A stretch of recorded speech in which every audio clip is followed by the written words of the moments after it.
On the 21st of December 1978, police in Chicago were desperately trying to locate a missing teenager and had begun searching the home of a local maintenance contractor. When they executed that search warrant, they went in the crawl space, and the very first shovel that they dug, they found human remains. The man they had in custody, 36-year-old John Wayne Gacy, was a popular socialite who spent his weekends dressed as a clown, entertaining children. At one point, chillingly, he says to the detectives, "You know, clowns can get away with murder." Well, never was a truer word said. In total, Gacy, the killer clown, had tortured and killed 33 young men over a 5-year period. 27 of the bodies were buried right beneath his own home. Using other human beings, inflicting pain and suffering and torture on another helpless human being, to me is the essence of evil. The remorseless John Wayne Gacy had proved himself to be one of the world's most evil killers.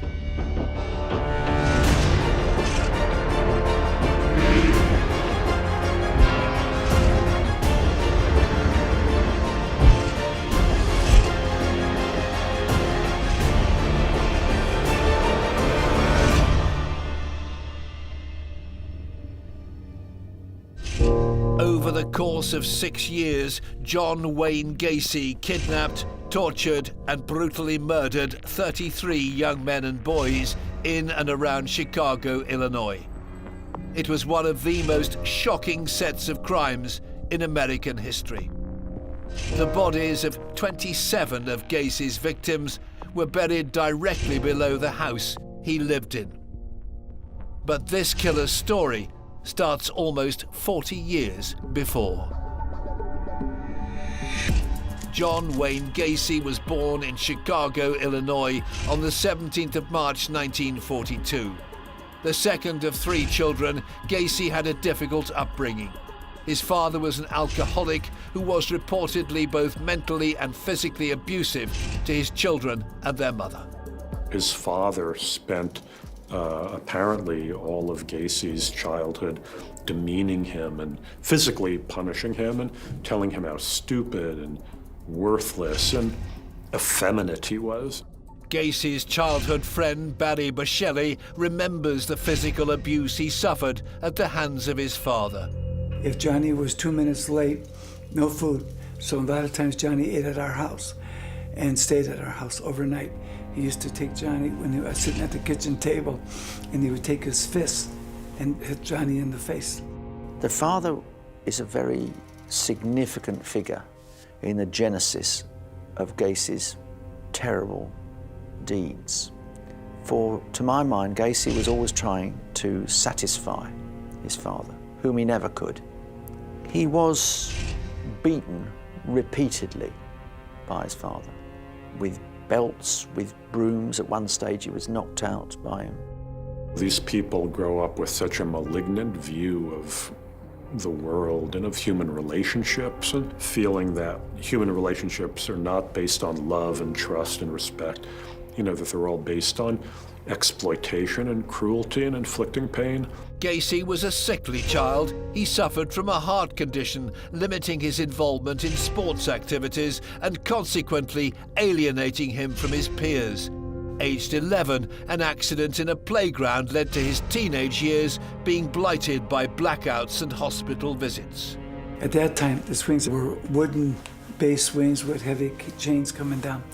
Johnny went to grab it, and the swing clipped him right across the forehead and knocked him to the ground. By 1966, 24-year-old Gacy was married and had relocated to the city of Waterloo, 300 miles west of Chicago, in the neighboring state of Iowa. Well, Gacy got married and life from the outside appeared to be relatively normal. He had quite a good job. His wife had 2 children. So they appeared to be the typical cereal box American nuclear family. And Gacy wasn't just a regular family man. He was also quite active in the local Chamber of Commerce, and he played quite an active role. And he was a real figure in the local community. Gacy had started to build the perfect life for himself, but he was concealing a dark secret. He developed an unhealthy sexual interest in young boys. There was a son of a fellow JC member who he lured back to his home and he sexually assaulted. So he's abusing power. He's getting into these positions of trust and he's taking advantage, and that's a theme that's going to continue for him. And then when the kid revealed this to his father and Gacy was arrested for it, Gacy hired another teenager to intimidate this kid, to lure this kid into some remote place and spray mace in his eyes and beat him up and warn him against testifying in Gacy's case. Despite Gacy's efforts, his victim still testified, but there wasn't conclusive proof of an attack. Therefore, police were only able to charge him with sodomy of the 15-year-old boy. He pleaded guilty to one count of sodomy, thinking he would get a very, very minimal sentence. But the judge threw the book at him, and he was sentenced to 10 years in prison. On the 3rd of December 1968, Gacy was sent to Anamosa State Penitentiary. Whilst in jail, Gacy's wife divorced him. A further blow was dealt when his father died, and he was denied permission to attend the funeral. Given the perfect nature of Gacy's ability to groom whomever he came into contact with, within a matter of months, Gacy had become head cook at the prison, had convinced the staff that he was an absolutely ideal person. What's more, then convinced the parole board that he was no danger to anybody, and so served barely 18 months of the 10 years of his original sentence. In June 1970, now aged 28, John Wayne Gacy was released from prison and returned home to Chicago. His friends, family and neighbours were entirely unaware of what had taken place while he'd been living over 300 miles away in Iowa. His background was not looked into in any way, I think partly because he didn't go into any line of work in which any kind of background check would have been necessary. You know, he began his own business. I mean, none of his acquaintance was even remotely aware of his criminal background. In June 1972, Gacy got married for a second time, and he and his new bride set up home in the Chicago suburbs at 8213 West Summerdale Avenue. A house that would eventually become one of the most infamous addresses in America. 6 years later, in December 1978, 10 miles from Gacy's house, 15-year-old Des Plaines resident Rob Peast was reported missing by his mother. Detectives Mike Albrecht and Dave Hackmeister began to investigate the teen's disappearance. Rob Peast was like a stellar kid. I mean, he was the kind of kid that anyone would want as a son. Never been in trouble, never had any inclination to run away, was a good student, very, very much out of character. He would turn up missing. So, that caught our attention, obviously. And at that time in the late 70s, there was a lot of stuff going on with the hippie movement, all that kind of stuff. But he made a determination very quickly that this was not a normal, quote-unquote, runaway. He didn't have any girlfriend problems, was not involved in drugs or anything like that, just an all-American good kid. At the time of his disappearance, Peast was working at a pharmacy in Des Plaines. So he had told an employee and actually his mother that he was going to go talk to a contractor about a job. And he then went out the back door, and he wasn't seen any time thereafter. Rob Peast seemed to have just vanished off the face of the earth. The two detectives desperately needed to track down the contractor, who was probably the last person to see him. Their search would lead them to the door of a 36-year-old man by the name of John Wayne Gacy. He divorced his second wife 2 years previously and was now running a successful business called PDM Contractors. Gacy would often employ young men, one of whom was Tony Antonucci. At the time when I met him, I was about 16 years old. And of course, like a lot of 16-year-olds, I I wanted to get a job so I could afford to have my car. My first impressions were that he was basically a likable guy, kind of jovial, liked to joke around, appeared very normal. Gacy seemed in many ways like the perfect boss. Sometimes at 3 o'clock in the afternoon, John would say, "Hey, it's a nice day out, let's knock off early and have some fun or do something," and all normal stuff, just kind of you didn't expect, your boss to be the one that wanted to knock off early. Another young man who'd come looking for a job was 15-year-old Rob Peast, but he hadn't been seen since meeting with Gacy at the pharmacy where he worked. Detectives Dave Hackmeister and Mike Albrecht were investigating. We ran a records check on him, and as it turns out, he had a fairly lengthy background. He had spent some time in Iowa for sodomy, and so it was sexual crimes basically against children. Concerned by Gacy's criminal record, the police obtained a warrant to search his home. The warrant consisted of 3 facts. The first fact is that John Wayne Gacy, in fact, was at the pharmacy the night Rob Peast went missing. And fact 2, that Rob Peast had told people that he was going to see a contractor regarding a job. And fact 3, his criminal background. So on those 3 facts, they were able to obtain a search warrant. On the 13th of December 1978, police conducted their first search of Gacy's home, finding a number of suspicious items. They recovered various items of pornography. They recovered some books that were titled Pretty Boys Must Die. They also recovered driver's licenses of other young people. When they did a check on those driver's licenses, it was determined that those kids were also reported missing. Initially, we were hoping to find Rob Peast alive someplace. And it didn't take long to realize that probably was not going to happen. Another item recovered was a high school ring, which had belonged to missing 19-year-old John Schick, last seen in January 1977. Further investigation discovered that 2 of Gacy's employees had been reported missing.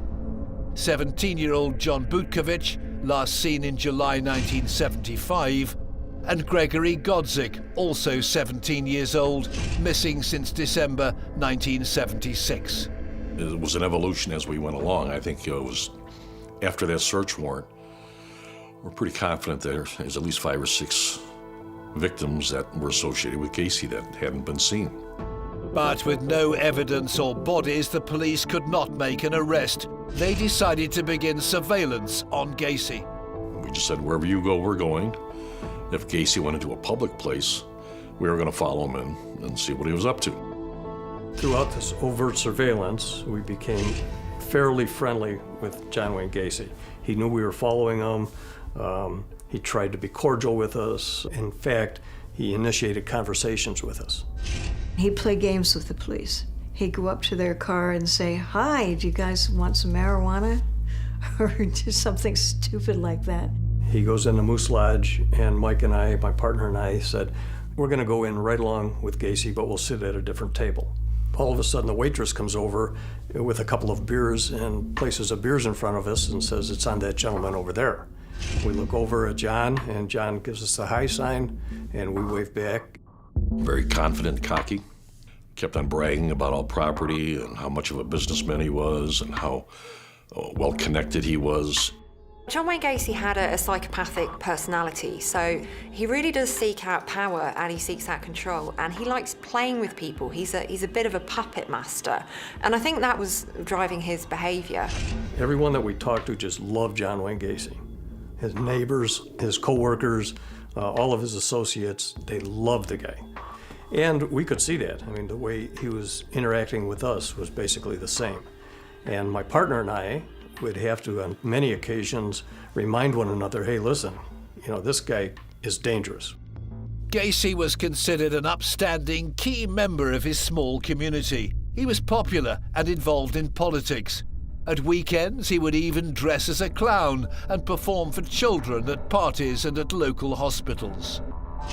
The fact that Gacy have this other persona as Pogo the Clown. Professional clowns usually, will paint their smiles, with sort of gentle, circular things around their lips. Gacy's smile looks like bat wings. There's just something horrifically sinister and monstrous about this figure of Pogo.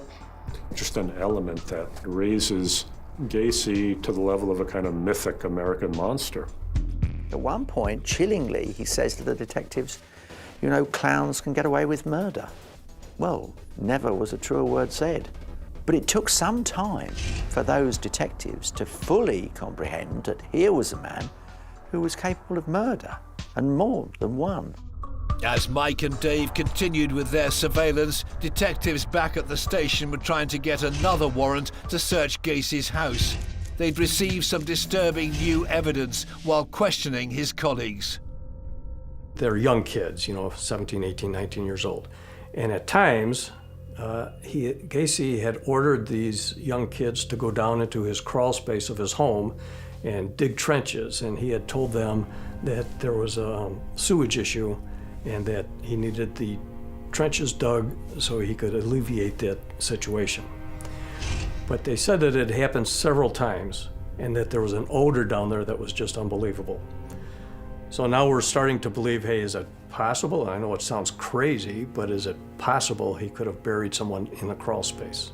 He gets other people unwittingly involved in his offending, and they don't know anything of what's going on. And I think that's what gets him gratification, the fact that he has such power over other people, that they're not joining the dots together, and that he's able to hide in plain sight. Mike and Dave continued to follow the popular contractor, but they had a plan to force Gacy's hand. We were on the surveillance for about 7 days. And as the surveillance progressed, what we found out was that he had this huge core support of friends and family and co-workers and the such, and that is really what was the barrier between us and Gacy. So we developed a plan for the investigators to put some pressure on all of these people that were supporting him, and slowly they started peeling back from Gacy, and we were feeding Gacy information that there's possibly looking to execute a second search warrant. He became more and more desperate. And the last day, it was about midnight or 1 in the morning, he contacted his attorneys and met his attorneys in their office in Park Ridge. At that point, Mike and I are outside, and we see the attorneys waving us into the building. It was very uncharacteristic of the attorneys to do this. The first thing they were telling us, though, is to park your cars in front of Gacy's and don't let him on. If he tries to move, shoot his tires out. You know what's going on here. It was very obvious to us that the attorneys were absolutely scared to death, petrified. They're pacing up and down. They won't take their eyes off of Gacy. And that pretty much solidified the fact to us that he had confessed to his attorneys about at least a couple, 3 murders. Dave and Mike knew that Gacy was beginning to buckle. They continued to trail him as he left his attorney's office. So we follow Gacy, and Gacy is driving like a madman, and he drives to the Shell gas station where he did all of his business. He goes in, and we see a transaction happen in the gas station. It was very emotional, shaking his hand and almost on his side, hugging that kind of thing. And this is so out of context for Gacy. So when Gacy comes back out, jumps in his car and takes off, I go back in the gas station, and when I go in there, they throw a couple of bags of marijuana at me, the employees, and they say, hey, listen, we didn't buy this, we didn't ask for it, Gacy just gave it to us. As Gacy's behavior grew more and more erratic, the 2 detectives at least now had a reason to apprehend him. We make a decision at that point to arrest him for the drug transaction that happened at the Shell gas station. So we cut off the car, pull Gacy out of the car, and arrest him for the drug transaction.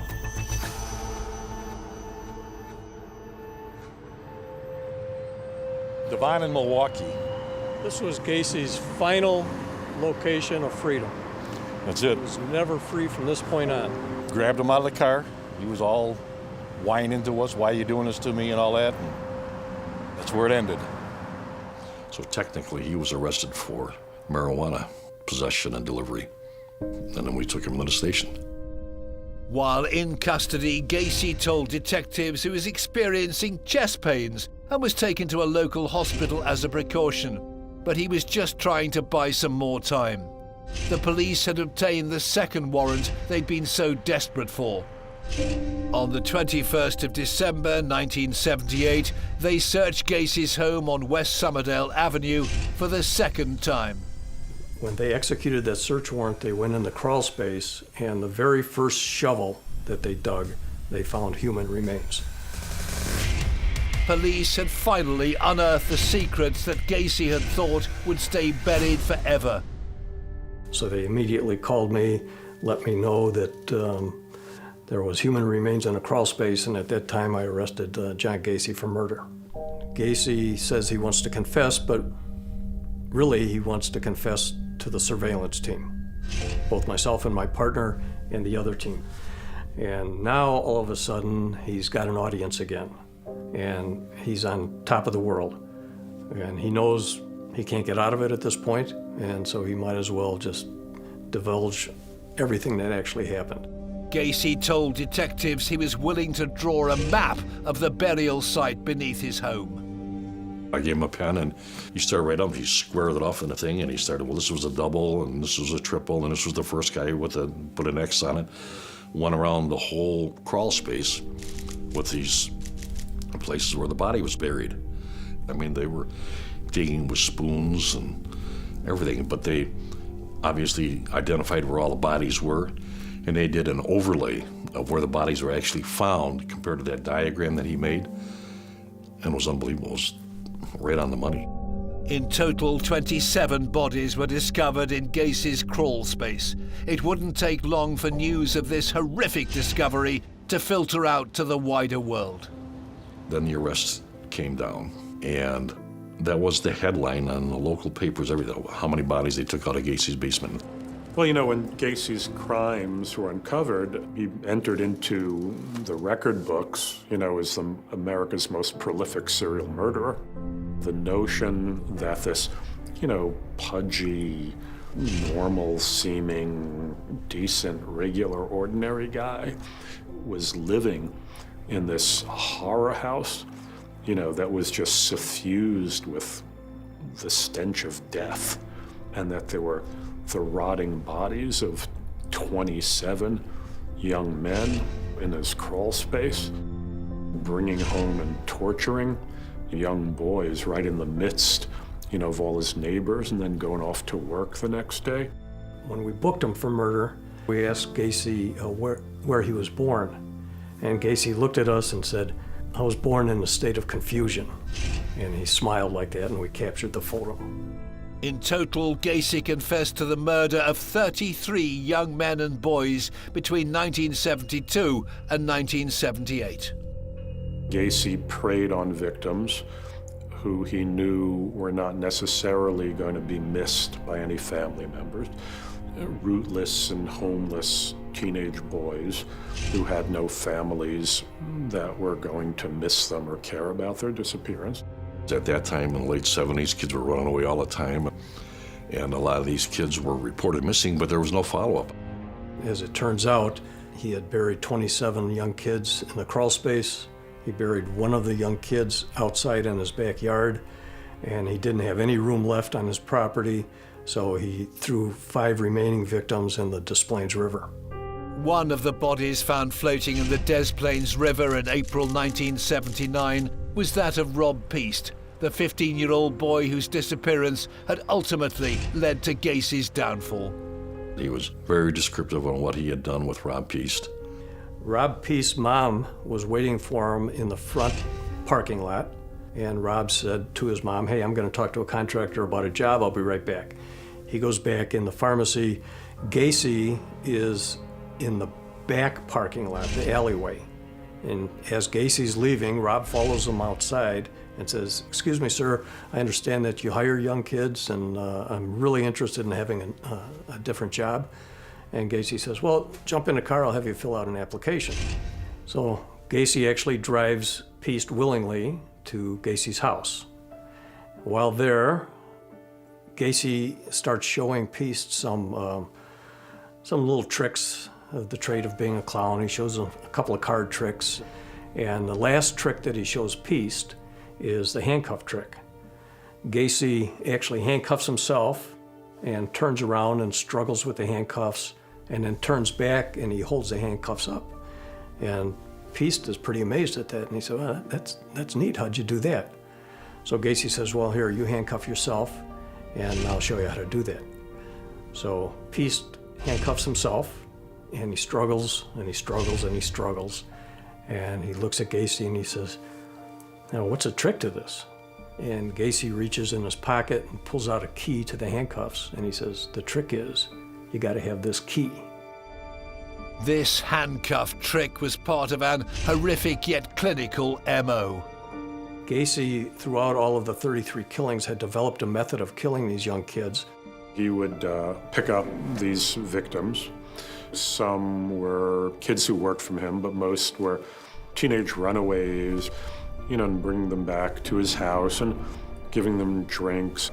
He would sort of trick them into handcuffing themselves or being handcuffed. Gacy would use chloroform to subdue his victims. Chloroform's an old-fashioned anesthetic, really, so it gets into your lungs and it just renders you unconscious very effectively. He did what he called the rope trick. And when he had these young kids incapacitated like that, he would slip a rope over their neck, a knotted rope like a loop, and then put the stick in the back like a tourniquet, and he would slowly turn the tourniquet. And he said he had it perfected so well that he knew exactly how the body would react to each half turn. Putting a ligature around the neck, the first thing it's going to block is the blood vessels, so it prevents blood getting to the brain, prevents it getting back to the body from the brain. It's going to be very uncomfortable, and it can even render you unconscious in a small number of seconds. And he went into detail on how he would torture these young men. And he, in fact, did double and triple murders. He would incapacitate 2 or 3 people at a time and kill one person in front of the other victims, and then continue to kill the other victims. And he seemed to be pretty proud of that. We used that to our advantage to keep him talking, and he described every killing to a T, exactly how it happened, all 33. As the news broke across the country, one shocked viewer who'd unknowingly experienced Gacy's MO firsthand was his ex-employee, Tony Antonucci. Whilst working for PDM, Tony had accidentally got a nail stuck in his foot. John took me and I got a tetanus shot and took me home. And he came over later that evening to check on if I was okay, or that was the theory, but he also had, some wine, and we were drinking, and he was kind of joking around. It was probably 10:30 at night. I was a high school wrestler, and he said, oh, you're a big wrestler guy, and he started wrestling around with me. He got my left arm, and he got it behind me, and I felt him put a handcuff on it. I kept flailing my right hand around so that he couldn't get my right arm, but eventually he did get a hold of my right arm, and he knocked me down to the floor with my hands behind me. He left the room for a few minutes, and I realized that if I pulled really hard on my right hand, that I could pull my hand through the handcuff. I could get it out. By pretending he was still handcuffed, Tony was able to catch Gacy unawares when he returned and turn the situation to his advantage. I took the handcuff that I had gotten out of, and I handcuffed him on one of his wrists, and I reached into his pocket, got the key, and I handcuffed him behind his back, laying face down. He goes, you're the only one that not only got out of the handcuffs, you got them on me. And I didn't know what that meant. I thought that this was some type of test that he had performed before. And I let him stay handcuffed for 10 or 15 minutes before I let him out of the handcuffs. And, he had previously agreed that when I let him up, he would leave. And he did. Tony had no idea just how close he'd come to being another victim of this deadly killer. I did not fear for my life, and not fearing for my life and not panicking is probably what saved my life. Because I'm sure if when I got out of the handcuffs, if I tried to run for the door or do something, you know, he was 33 years old and very strong, and I was 16 or 17. I'm sure he could have overpowered me if he knew he had to. Tony continued working for PDM for a few months after the attack and only reported the incident after Gacy's arrest. By the time the case went to trial, police had managed to identify the remains of 22 of the victims. So with Gacy, we have around 30 bodies, different states of decomposition, some of which have been there for many years. Forensically, that sort of scene is a nightmare. You've got so many different things to dig up. It's a very complex procedure. It's very hard work. It will involve a lot of people and a lot of time. 7 of Gacy's victims have never been identified. This close-knit community on the outskirts of Chicago was baffled beyond belief that such a monster had lived amongst them for so long. One of the effects that learning about these crimes has on the public is that it sort of reduces you to a state of childlike awe and terror and wonder. You know, you can imagine all these middle American suburbanites. Suddenly, here are the authorities bringing out the decomposed remains of young men that have been stored in the crawl space of your neighbor's house. A horrified public were both shocked and outraged by the crimes Gacy had committed. As the state prepared their case, they were determined to ensure that the man who'd been held in such high esteem by his local community would pay for his crimes in full. The trial of John Wayne Gacy began on February the 6th, 1980 at the Cook County Criminal Courts building in Chicago. At the time, Illinois still had the death penalty. Gacy's defense team were pleading insanity. It was an interesting trial, and what was so fascinating about it was they had so many different psychiatrists saying so many different things that they all came up with different diagnoses, which really goes towards this picture of this non-intact human being, this bits and pieces of person. During the 5-week trial, the prosecution were desperate to prove that Gacy was fully responsible for his actions. There's a difference between psychopathy and mental illness. Psychopaths are rational. They know what they're doing and they know what they do is wrong, but they decide to do it anyway. So he was fully culpable for his crimes. He was vicious, he was evil, he was not insane in any way. He knew exactly what he was doing, and he killed these people for self-preservation because he was so well-liked politically and business-wise. He couldn't have his public out that he was taking advantage of these kids. One of the prosecution witnesses was Gacy's former employee, Tony Antonucci, who'd been attacked by the 37-year-old contractor. I saw him in court, and he was off to my left, sitting at the table where the defense attorneys are, and he just stared straight forward. He was fairly far away. I might have caught his eye on occasion in the courtroom, but I was pretty nervous to be on a witness on a trial of that significance, even at that age, in my early 20s. On the 13th of March 1980, the jury had made their decision on the fate of John Wayne Gacy.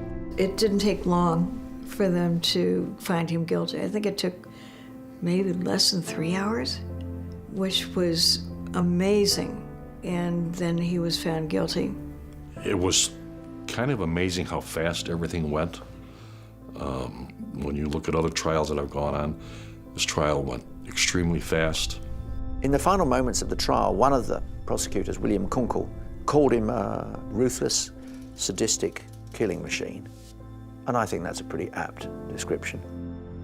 Judge Louis B. Garippo sentenced Gacy to death. He was immediately taken to the Menard Correctional Center, Illinois, where he would remain on death row for 14 years. Whilst in jail, he took up painting, selling his artwork for profit. Even when he was behind bars, he continued to control and manipulate people. He produced several paintings, several works of art, which he sold, and he maintained a legacy even after his death through those paintings. So he was still in control when he was behind bars. He still had power over other people, and he was still able to make choices and decisions. The profits he gained from these paintings resulted in the government suing him for his earnings. Lawyer Karen Conti took on Gacy's case against the state. Gacy liked to paint, and he was a terrible, terrible painter. And he painted horrible things like skulls and clowns and creepy things like that. But people bought them, and they paid $200 a shot for him to paint these ugly pictures. So that's the first thing he wanted to talk to us about. But we went down there knowing that what we wanted to do was represent him in the death penalty. What was surprising was he looked and acted just like anybody else, like your favorite uncle, like your next door neighbor. And if you think about it, that's probably why he got away with killing so many boys and men, because he didn't look evil. You could not reconcile what he did with the man you were talking to. Karen was a firm opponent of the death penalty and represented Gacy during his final appeals against the sentence. Over the years, Gacy had numerous appeals, and our system allows that. Appeals in the federal court, appeals in the state court. By the time that Gacy had his execution date set, we were out of traditional appeals.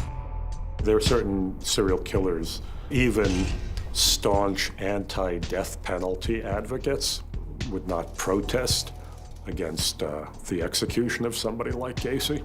If he felt any twinge of feeling sorry, it was only feeling sorry for himself. You know, these people are possessed of this incredibly malignant narcissism. The only thing that they are capable of feeling anything for is themselves and their own needs. When you have a client who has committed these horrific acts, 33 murders, no court is going to want to let him out. No court is going to want to change execution to life in prison because it's politically a disaster. Gacy had to be executed, and no matter what we alleged, even if we had really, really good arguments, I don't think anyone would have listened because it was John Gacy. In a CBS TV interview filmed in Menard Correctional Center in May 1992, Gacy recanted his confession and tried to deny that he was guilty of any of the murders. He claimed that he was a victim of circumstance and clearly innocent. Now that was balderdash. He was guilty of sin, but nevertheless, it just proved what an extraordinary man he was. And throughout the interview, you can see the interviewer looking more and more astounded by Gacy's relaxation. He didn't look nervous. He looked absolutely composed, relaxed, if anything, a little angry. Why am I being put through this? It's not fair. It was a pure accident. I never did it. We knew it was his last-ditch effort. You know, everything else failed. He thought he could get away with, insanity plea, and that didn't work. So it was last-ditch effort to say that he wasn't involved or that others participated. But it was very clear during his initial confession that he was the one who completed these crimes and completed them by himself. Gacy never took responsibility for his actions, and he would always blame others. He would blame his victims, and in some cases he blamed his victims' parents. He would turn around and say, well, it's not my fault. I'm completely not responsible for any of this. And that's a key psychopathic trait, the failure to take responsibility for their own actions. Despite numerous attempts to appeal his death sentence, on the 10th of May 1994, John Wayne Gacy was executed by lethal injection at Stateville Penitentiary in Illinois. It was a circus. We were in a room at some point and we saw a television screen and we saw thousands of people lined up at least a mile down the street at the prison with signs, "Kill the clown, kill Gacy," with our names on it, "Kill Karen Conti." People beating drums, people dancing, people with clown makeup on. It was a celebration. Gacy's last words were, "Kiss my ass." Those are the words of a man who absolutely didn't mind what he'd done, who was proud of himself and proud of that killing spree, which makes him particularly chilling. Gacy was unrepentant right up until his last moments. He clearly felt no remorse for any of his 33 victims. Using other human beings, inflicting pain and suffering and torture on another helpless human being, to me is the essence of evil.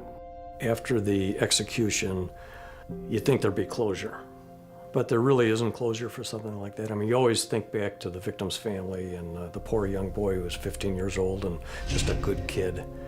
So as much as you'd like to believe there was closure, there really wasn't closure. 40 years after being attacked, Tony Antonucci feels relieved he didn't become one of Gacy's many victims. I do feel very lucky to be alive. I don't know what to attribute that to. Maybe luck definitely, the biggest component, a little bit of help from above, and basically my own ignorance of the fact that I was truly in danger and the fact that I didn't panic and just wanted to win the game, if it was a game, is probably what helped. I also would have been one of the earlier victims, so I'm sure his techniques became more honed after he was divorced and lived alone and had more freedom to act differently. John Wayne Gacy remains one of the most infamous killers in American history. His horrific murders continue to haunt the nation to this day. I still get weird emails. I still get weird things where people lash out and say terrible things to me about representing Gacy. So as Gacy said to me, your obituary will read Karen Conti represented serial killer John Gacy. And although I won't be around to verify that, I have no doubt that's what it will read. For kids, monsters are real. As you become an adult, you realize, well, there are no real werewolves, there are no real vampires. But then something like this happens and, it's like, whoa, this monster is real. There is this ogre. It's transfixing, it's riveting. It's fascinating in the most horrifying way. Gacy was the epitome of evil, and he was the epitome of being a great guy, which gave him the ability to be the most evil guy in the world. Gacy's outward persona of a charming socialite helped to keep his crimes hidden for over 5 years. But behind the mask of this friendly clown was a sadistic killer who cruelly and savagely ended the lives of 33 young men by torturing them in the most hideous of manners, all for his own selfish sexual gratification. His lack of remorse for any of his victims or their loved ones, right up until the day he was executed, proved that he is, without doubt, one of the world's most evil killers.